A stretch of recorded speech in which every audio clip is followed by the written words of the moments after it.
Депониите не се одржуваат правилно, обвинуваат граѓанските здруженија кои действуваат во областа на заштитата на околината.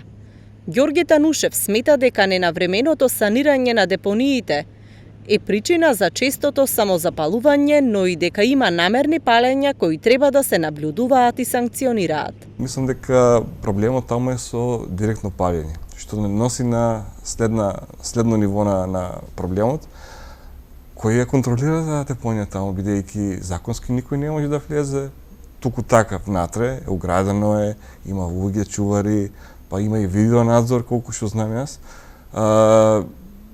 Но сепак, ете, сведоци сме дека се случува.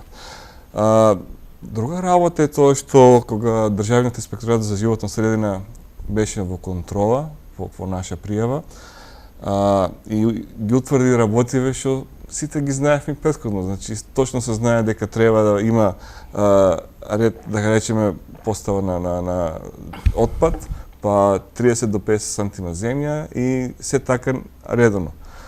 Проблемот е кога не се случува тоа и тогаш доаѓа до тоа групирање на поголема количина ѓубре и со тоа и можност за самозапалување. Значи, реално се случува такво запалување, но при одредени услови. Сличен проблем со палење има и депонијата на општина Босилово. Стојан Велков, кој е еден од најгласните критичари на ваквото загадување, смета дека мора итно да се почне со селекција на отпадот, која ќе доведе до помали количини отпад, но и до повисока свест кај граѓаните за третман на отпадот.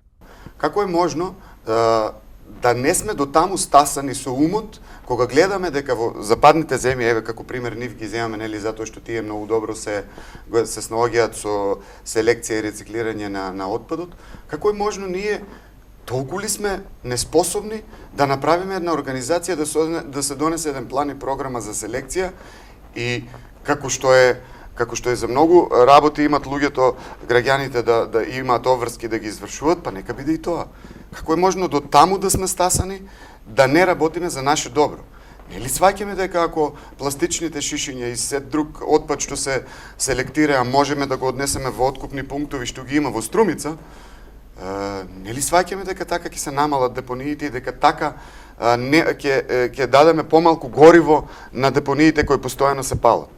Депонијата кај Добрашинци вчера повторно гореше, поради што се ангажираа и екипи на Центарот за управување со кризи.